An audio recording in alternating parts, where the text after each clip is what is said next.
Добрый вечер, уважаемые телезрители. Вот и завершился предолимпийский чемпионат России по вольной борьбе. И сегодня мы подведем итоги всех трех соревновательных дней вместе с моим коллегой, спортивным комментатором телеканала «Матч» Владимиром Александровичем Иваницким. Ну, надеюсь, Добрый можно, вечер. да, как Владимир, да? Да, конечно, Да. конечно. Владимир, ну, только что мы... Прошу прощения, даже думал, что вы не про меня говорите, потому что с Александровичем это редкость большая. Да, Владимир, мы только что завершили чемпионат, и сегодня завершились два веса, два олимпийских веса, 65 и 97 килограммов. Победителями стали, наверное, ожидаемо, да, так скажем, Сослан Рамонов, чемпион мира, и Анзор Балтукаев, который в этом году был безусловным лидером. Да. Но ему противостоял, конечно же, легенда, живая легенда Хаджимурат Гатсалов. Да. Вот какие у вас впечатления от сегодняшнего дня? Ну, по большому счету ожидалось, что финал будет другим, что финал будет тяжелым, что судьба будет решена за счет, видимо, того, что кто-то из двух участников вынудит ошибиться соперника, и что будет в 1-2 балла, не более того. Неожиданная развязка. Анзор, видимо, поймал вот этот кураж в этом году, потрясающе выступает. И он, вот знаете, как поезд скоростной, бронепоезд набирает такую скорость, что его мало кто смог остановить. Выяснилось, что и опыт гигантский, мастерство и сила Хаджимурата Гатсалова, он не смог ее проявить. То есть пропустил атаку, с этой атаки не выпустил его Балтукаев, оказавшись в захвате, в жестком, ну вот так как Белял Махов, например, год назад на чемпионате мира проиграл турку Агюлю, тот вот с крестного захвата тяжело выйти. Более того, у Хаджимурата, если вы видели, он подхрамывал. Вот человек, который не является в данной ситуации артистом, это не футболисты, которых задели, там они падают от ерунды. Он действительно порвал связку себе, да?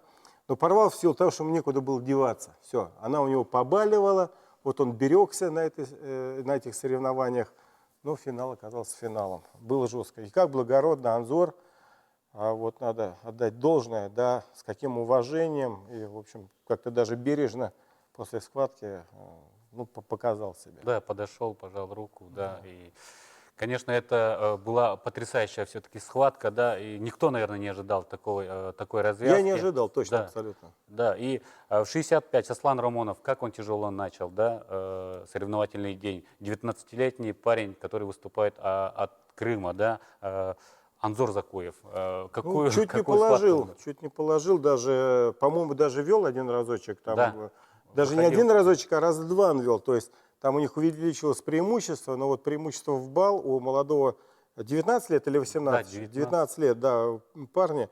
Парень удивительный, я думаю, что его заметили, его вообще должны были заметить раньше, когда он еще в Минске на турнире выиграл у чемпиона мира 2013 года Бихана Гойгереева. И причем там счет тоже был такой, знаете, гандбольный. Это сегодня у нас волейбольный счет 12-21, да? Да. Такая партия сумасшедшая. И буквально до 10-12 баллов они шли ровно. Это потом уже в самом конце, надо отдать должное Сослану Рамонову, вот он сумел сломать, сумел собраться, потому что, вы знаете, опытный человек может и потеряться, когда вот ты так валишься от молодого парня, и это... Тем более очень ответственная схватка, ответственнейшие соревнования. Ну а в дальнейшем уже все-таки набирал обороты, да, Сослан Рамонов. И с верхней пульки в финал вышел Исраил Касумов, да, тоже достаточно неплохо себя показал. И мне показалось даже, что в финале он должен быть все-таки дать бой Сослану Ну, Рамонову. вы знаете, он и дал бой, и даже у меня было ощущение, что как же так, Рамонов, который так вот за кадром назывался фаворитом встречи и явным кандидатом в отсутствие там двух дагестанских спортсменов сильнейших, кандидатом на победу и на поездку на Олимпиаду, возникло в середине сомнения, неужели и здесь вот будет слом. Вот хорошее качество, у него очень тяжело проходил этот чемпионат у Сослана Рамонова. Хорошее качество, что он умеет терпеть, умеет держать вот этот удар, натиск выдерживать, умеет отыгрываться. Отыгрываться — это вообще, вот кто занимался спортом, любым, там игровые виды единоборство, ну Самое это сложное, очень сложно, да. Ну и Сослан Рамонов в Лас-Вегасе, да, то есть на чемпионате мира прошлого года занял 3-е место, да, и вообще прошлый год для него, в принципе, он был не самым успешным, да, Не самым. и появлялись сомнения, да, сможет ли он действительно поехать на Олимпийские игры, сможет ли он действительно достойно представить страну на самых ответственных соревнованиях. Но сегодня я брал интервью у Сослана Рамонова, и он сказал, что поехал на чемпионат мира больной. То есть, Да, да, он был простужен, по-моему, не так вот накануне чемпионата мира, а простуда вот она в таких, да во всех видах спорта, а в скоростно-силовых, она, конечно, выбивает именно вот эта выносливость, когда человек на пике находится, да, тяжело бороться. ну и Поэтому на сегодня, да, характере. с каким счетом? 8-3. В концовке, ну, мне кажется, это была очень интересная с точки зрения именно спортивной, да, с точки зрения тактики. Он, по-моему, первым сделал балл, потом Да. 2 балла проиграл и Да. долго проигрывал. И вот это вот качание весов, вот кто кого, вот тогда и у болельщиков, видимо, появились сомнения, а настолько ли хорош Рамонов. И уже стали смотреть на Касумова, который вот реально человек может выиграть чемпионат страны. Но все-таки он сумел вот сломать, прежде всего, вот себя перебороть. А дальше то, что вот такой большой счет, в итоге 8-3, это, ну, Ну это да, уже, это уже в благодаря концовке, тому, да. что да, он сумел все-таки переломить вот поединок. Да, и говоря о финале в 97 килограммов, да, вернемся к ним. Хаджимурат Гатсалов, о нем нельзя, опять же, на нем нельзя не остановиться. Это действительно легендарный человек, пятикратный чемпион мира в разных весах, да, и 8-кратный чемпион страны. Действительно, такие регалии. И сегодня он выступил тоже достойно. Ну, мы да, и предполагали, завоевал если серебряный. честно говоря, предполагали, что очень может быть, что Хаджимурат и выиграет. Несмотря на то, что вот даже внутренняя мотивация выше у Бултукаева. Он еще не был ни разу. На И у Олимпийских него вот играх. эта жажда выйти в этот космос, оказаться там, куда стремятся все, кто вот занимается спортом, она, по идее, сильнее должна быть. Но в силу того, что в Якутске он раскрылся, а в 2002 году, это уже сколько, больше 10 лет назад, 14 лет назад, Гатсалов раскрылся как уникальный спортсмен, когда вот выиграл чемпионат России вместе, причем прошел, кого он только там не В прошел. 2002, да. В 2002. Там же в том чемпионате участвовали, на секундочку, действующий чемпион мира Сажид Сажидов, олимпийский победитель Хаджимурат Магомедов и Адам Сайтиев, победитель Сиднейской Олимпиады. И вдруг появляется молодой осетин, который начинает грызть этих монстров и ярко борется. Он всегда же, Гатсалов, ярко Да. борется. Там потрясающий финал, тоже не обошлось без, так сказать, скандалов, там, выяснения отношений. И в итоге компромиссное решение, 2 медали золотых было присуждено.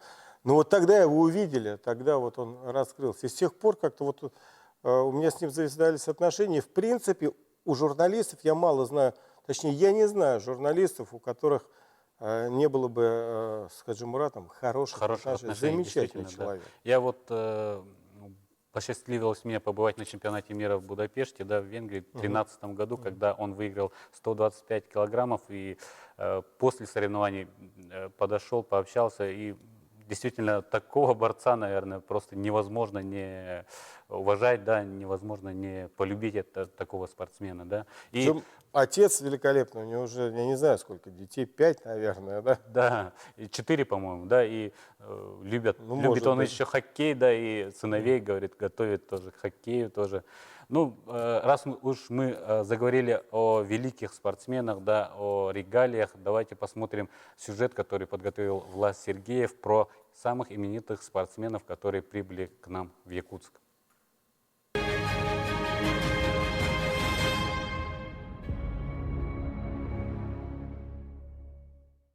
Чемпионат России собрал в Якутске сильнейших борцов из различных регионов. За эти 3 дня на якутский ковер вышло множество всемирно известных спортсменов, за выступлениями которых пристально следили любители вольной борьбы. Мы предлагаем вспомнить о заслугах самых титулованных борцов прошедшего чемпионата.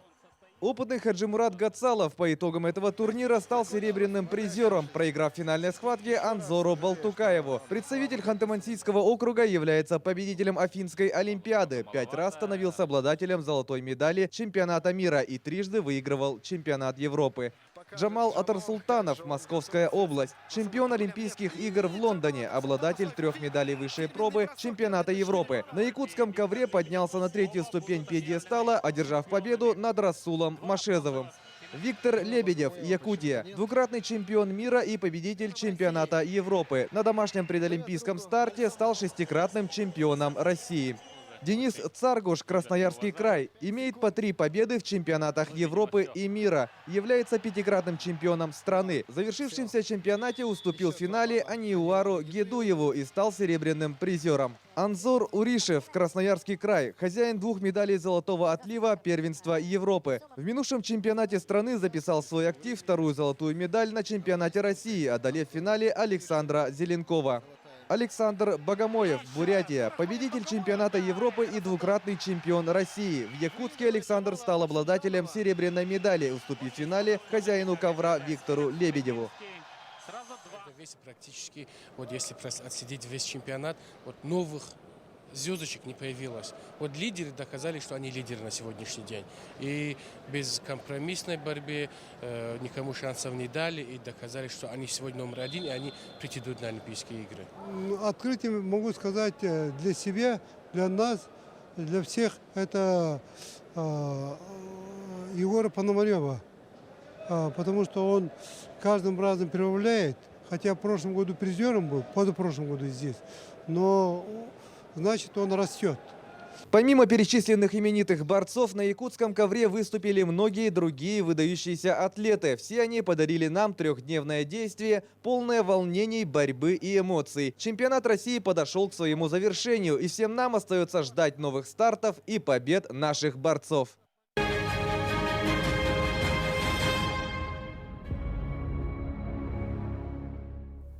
Но надо сразу отметить, что Александр Богомолов все-таки получил золотую медаль. И, в принципе, были прецеденты, да, когда 2 спортсмена удостаивались золотой медали.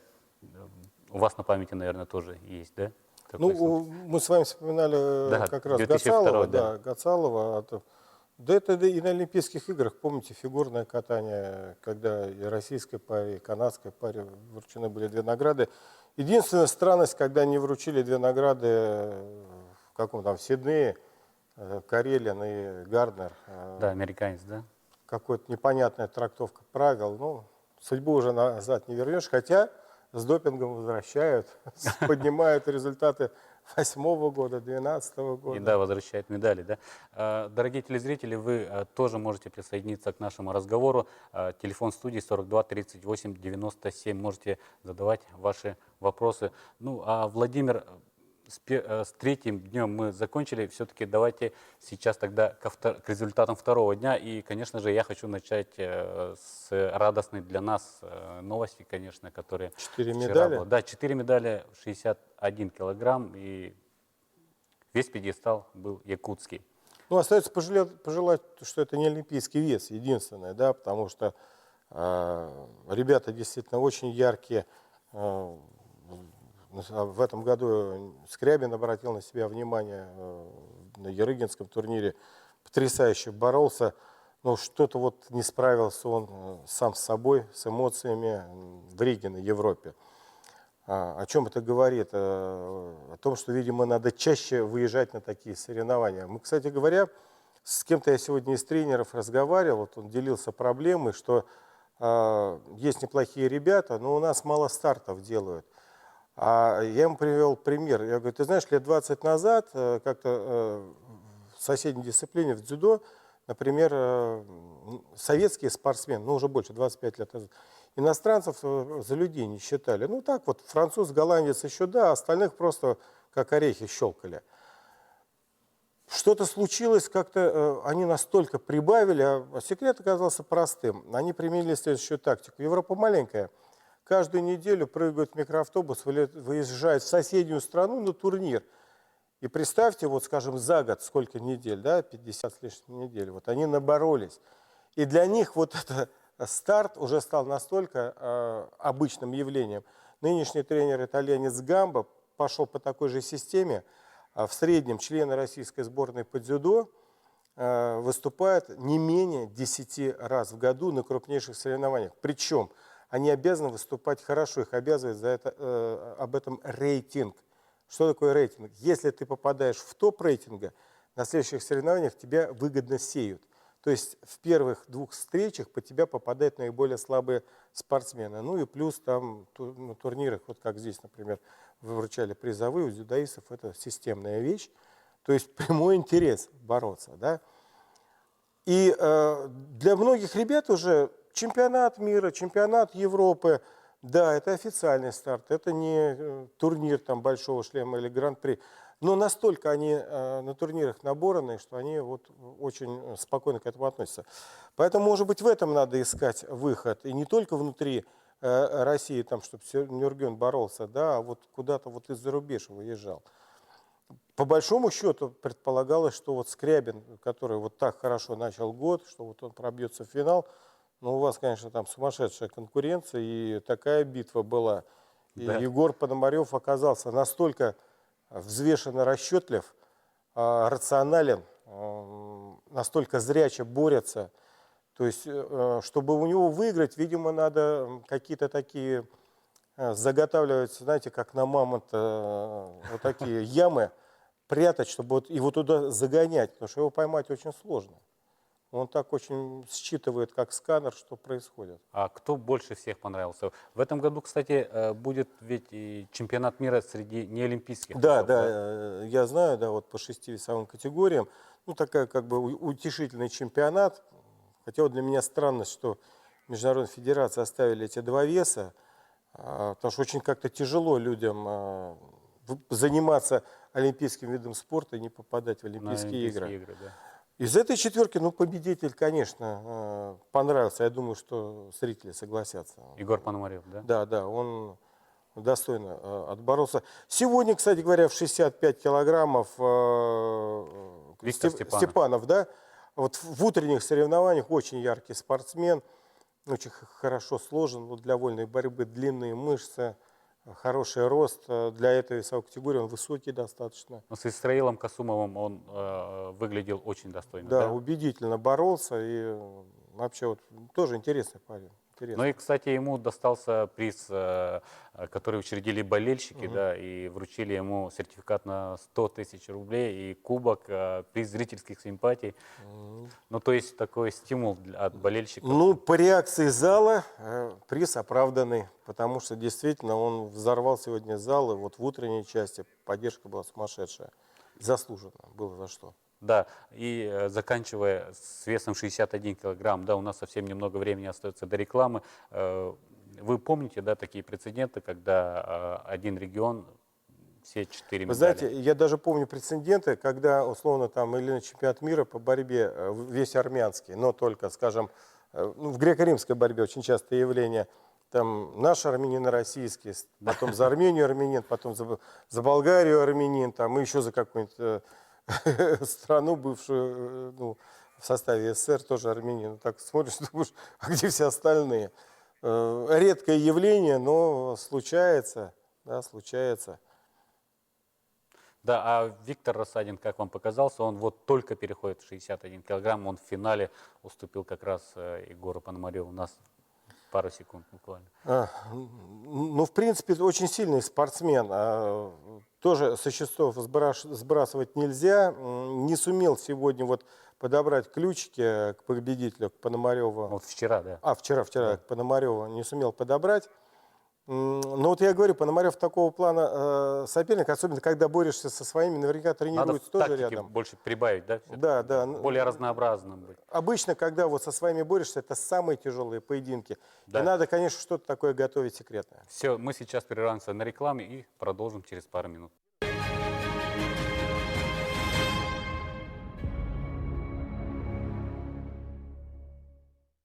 Встречайте лето вместе с Байнаем. Покупайте в сети Байнай Центр и получайте шансы выиграть главные призы: ПВХ-лодку с мотором и 2 квадроцикла Balt Motors, а также бензопилы, палатки, фонари, сертификаты и много других ценных призов. Торопитесь, акция действует до 10 июня. Будьте с Байнаем.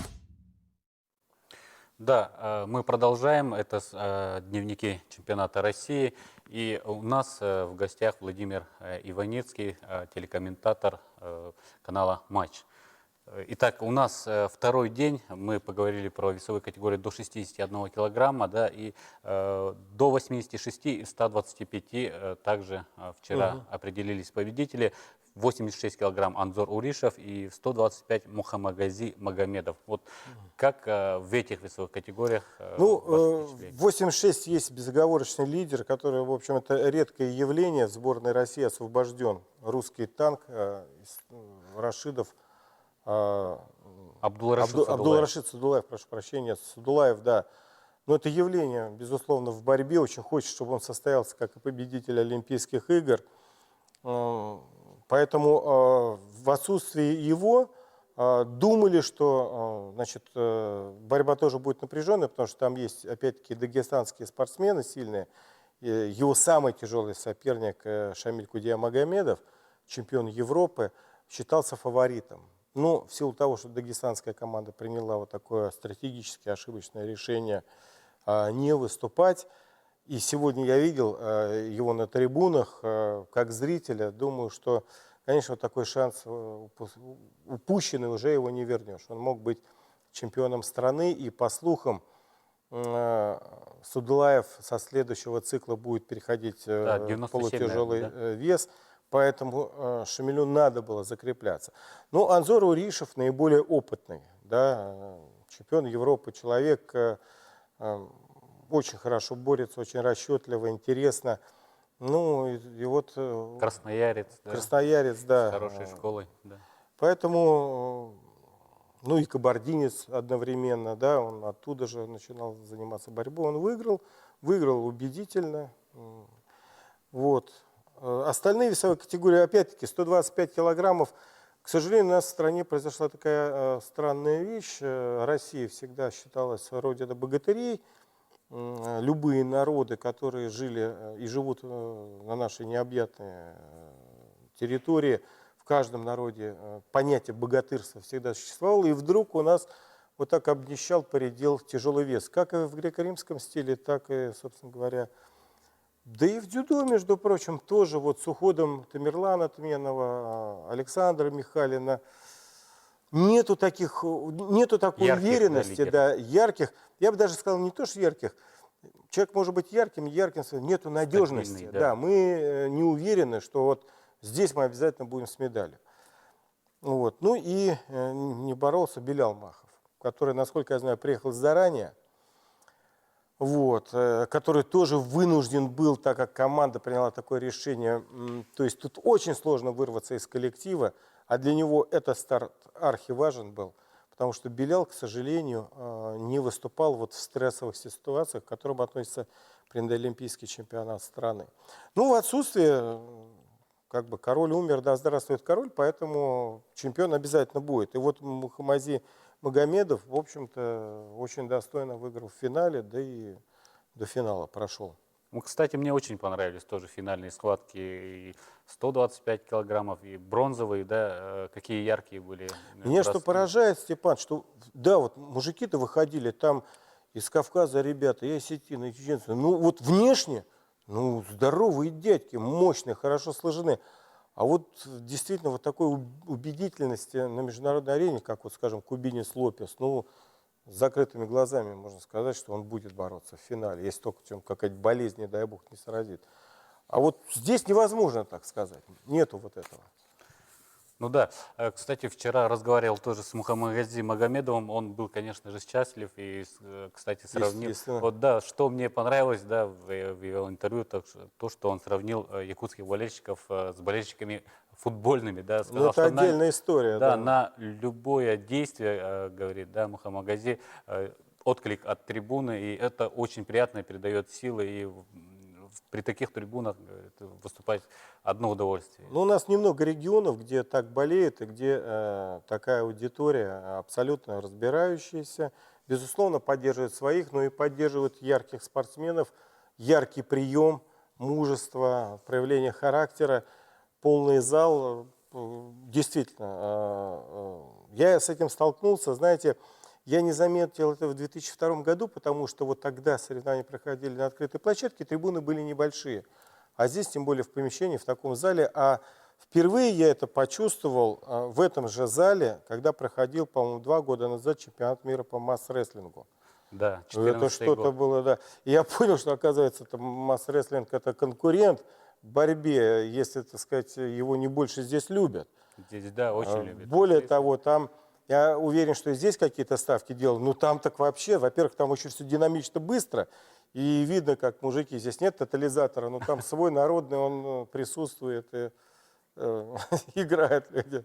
Да, вы на многих соревнованиях бываете, да, вот с кем можете сравнить и еще якутских болельщиков? Может быть, в Иране борются? В Иране мне ни То разу есть, не довелось, да. поэтому я не полноценный комментатор борцовский, да, не довелось побывать. Ну, наверное, с футбольными болельщиками итальянскими, испанскими, английскими, наверное, можно сравнить, да. Да, ну и заканчиваем весовые категории второго соревновательного дня и переходим в первый день, самый-самый, конечно, сложный для спортивного, наверное, такого анализа, разбора, да, потому что в 57 килограммов, конечно же, много было вопросов, конечно. Вы как отнеслись вообще к этой ситуации? С Мусукаем схватка? Да. Ну, я соглашусь, что стопроцентный был выход у Виктора, да, и почему не увидели судьи даже при повторе, мне непонятно, да, вот я его видел, во всяком случае. Сломало это поединок, не сломало, значит, но мы получили результат. Понятно, что парень борется в своих стенах. И, вы знаете, как-то мне так довелось, я вырос в спортивной семье и тоже занимался тем видом спорта, который, единоборством, которым занимался мой батюшка. И он меня с детства научил очень важным вещам. Он говорит, ты сын известного чемпиона, против тебя будут всегда в жизни, а тем более в этом спорте. Поэтому ты должен выйти и, во всяком случае, биться так, чтобы, даже если ты проиграешь, в следующий раз, когда тот парень, который тебя выиграл, увидит в сетке твою фамилию и будет молиться, что или ругаться, что не дай Бог, он с тобой попал. Поэтому ты должен бороться, ну, на голову сильнее. И когда... И так воспитывали нашу советскую сборную. Ведь против советских всегда работали. И все тренеры, если вспоминать, это, там, Елтыряна, там, Преображенского, этого Шаха, господи, Шахмурадова, Шахмурадова, да. Шаха, ну, так называют, Юрия Ивановича, не обидится, я надеюсь. Всегда эта школа учила, что, ребят, вы боретесь не только с соперником, вы боретесь с судьей, вы боретесь с недружественной атмосферой. Поэтому вы должны быть готовы физически, морально, функционально, на голову. И чтобы выиграть у Лебедева, нельзя на этом чемпионате, где он явный там, фаворит, да, за него трибуны, там, за него как бы организация всего мероприятия, нельзя вот бал-бал бороться, не получится. Надо Здесь, быть как в боксе, надо на голову нокаутировать, выше, да, надо убедительно. У меня был маленький личный опыт. Я приехал на мастерский турнир в Ригу, в своем весе проиграл. И тренер, после того, как мы погуляли с моими друзьями по городу, Рига тогда у нас считалась за границей в СССР, он нас поймал в гостинице и сказал, так, друзья, на следующий день все в абсолютке боретесь. Ну, я как бы сказал товарищам, да господи, выйдем, упадем. Смотрю, один стал упираться, я подхожу, говорю, ты чего? Он говорит, ты выйдешь сам, захочешь прыгать, иди, падай. И тут меня задело. И, короче, я доборолся до финала. А в финале с тяжеловесами боролись. Самые легкие были полутяжелые, а я весил килограммов 78, предположим. И тяжеловес в финале был заряженный местный парень рижанин, мастерский турнир. Когда я это почувствовал, что схватка заряжена, у меня что-то внутри произошло, и я уже внутренне не боролся. Я себе представил, как будто это 41 год, Москва, я воевал реально. И дошло до того, что там я его чуть ли не грыз, как вот этот индус Кумар на Олимпиаде. Меня поднимали с удержания, отдела удержания. В итоге выскочил его тренер и сказал: отдайте парню победу. Вот так можно выиграть, понимаете? А когда 1-1, очень тяжело. Да, действительно, вы вспомнили своего отца, да, нельзя, наверное, не упомянуть о нем. Александр Иваницкий, олимпийский чемпион 1964 года в Токио, 4-кратный чемпион мира, да, вы воспитывались в борцовской семье, действительно, и в борьбе всю жизнь, да, вот скажите, вам понравился чемпионат России здесь у нас? Вы знаете, откровенно, вот то, что произошло впервые за предолимпийский чемпионат, я вот не ощутил вот этой сумасшедшей энергетики, вот этого напряжения. Это что-то такое, знаете, колдовское, когда присутствует, когда идет битва действительно, и люди выясняют. Вот этот демарш, который ошибочно сделал, на мой взгляд, руководители, прежде всего, здесь спортсмены, заложники оказались. Вот он лишил вот этой энергии. Где она была, энергетика? Она была, наверное, в 74 килограмма. Она была, наверное, накануне 61, когда якутские спортсмены. Но опять-таки, были бы дагестанцы, может быть, они добавили вот этой соли в этот борщ, да? В 96 килограммов, ну, мне не хватило годиться, потому что я-то хотел посмотреть, а кто из этой тройки, ну и бойца его нельзя списывать со счетов, кто из этой четверки-то на сегодняшний день самым сильным окажется. Поэтому вот, наверное, вот этого, к сожалению, не было на турнире. Ну, в первый день также 74 килограмма Анюар Гедоев и Денис Саргушев. Ожидаемо. Чем не Ожидаем. Да, я поэтому отметил да. эту встречу, и оба достойные. Сложно было сказать, кто выиграть. Вот я так и для себя не определил. Вот они сами выяснили, кто сильнее. Анюар, конечно, сегодня он сильнее. Да, давайте сейчас посмотрим сюжет, да, который про еще одного замечательного человека. Очень много, в общем-то, колоритных людей на чемпионатах России, вообще в вольной борьбе, да. И давайте посмотрим сюжет про Феликса Примильского. Вам понравится.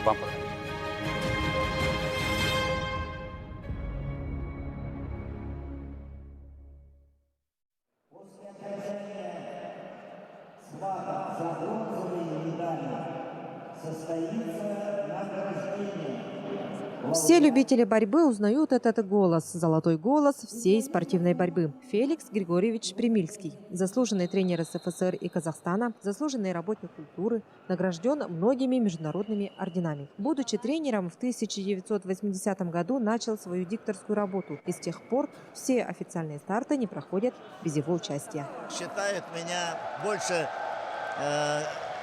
комментатором по борьбе, чем тренером. А в общем-то я до сих пор, хотя мне уже 81 год, я до сих пор еще на ковре выступаю в качестве тренера. Как говорят, есть у каждого свои таланты есть.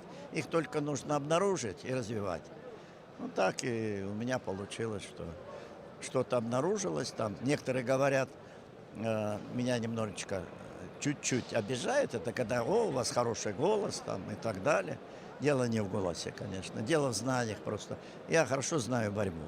Вся атмосфера соревнований во многом зависит от диктора, как он передает информацию, как делится своими знаниями. Примильский считает, что нужно уметь правильно и вовремя преподнести даже самые сложные моменты, находить контакт со зрителем, делиться своими впечатлениями. Это как любой учитель. Он простым языком и легко может объяснить сложные вещи, если он хорошо знает свой предмет. А Феликс Григорьевич очень грамотный учитель и охотно делится своим мастерством. Когда проводят международные турниры, чемпионаты России у нас обычно проводятся в разных регионах, в разных городах.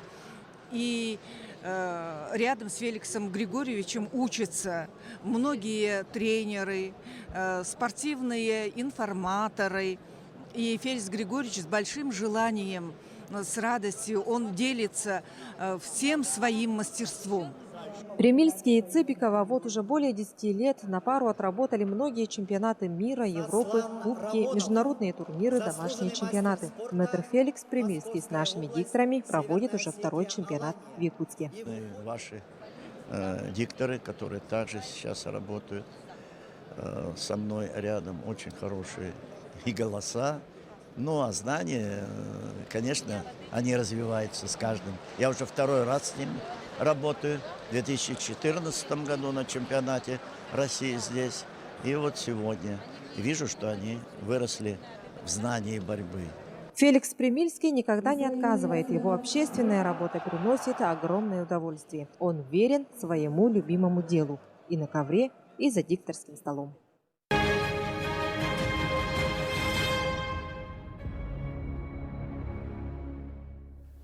Ну и подходит к концу наша передача. Хочу у Владимира последний вопрос. Да, Владимир, скажите, пожалуйста, сколько раз вы уже побывали у нас в Якутии и какая, может быть, поездка вам больше Раза всего 4 запомнилась? Да. по работе. Очень впечатлили и чемпионаты страны, и чемпионат мира по масс-рестлингу. И 3 раза приезжаю сюда в отпуск, поэтому, если позволите, хочу нашему егерю, нашему следопыту, проводнику Соловьеву Петру Ильичу привет, Петру Юмшанову, моему близкому другу. А вот про Примильского добавил бы. На Олимпиаде будет судить его ученица. Он еще и тренер. Это Нона Растумяна, олимпийский судья. Это вот Да-да-да. воспитанница Феликса Она Григорьевича единственная, Примильского. кстати, из российского Кстати судейского говоря. корпуса, да, наравал. Поэтому у голоса российской борьбы еще и замечательные ученики и ученицы. Да, спасибо большое, Владимир, что пришли, пообщались с нами и поделились своими впечатлениями.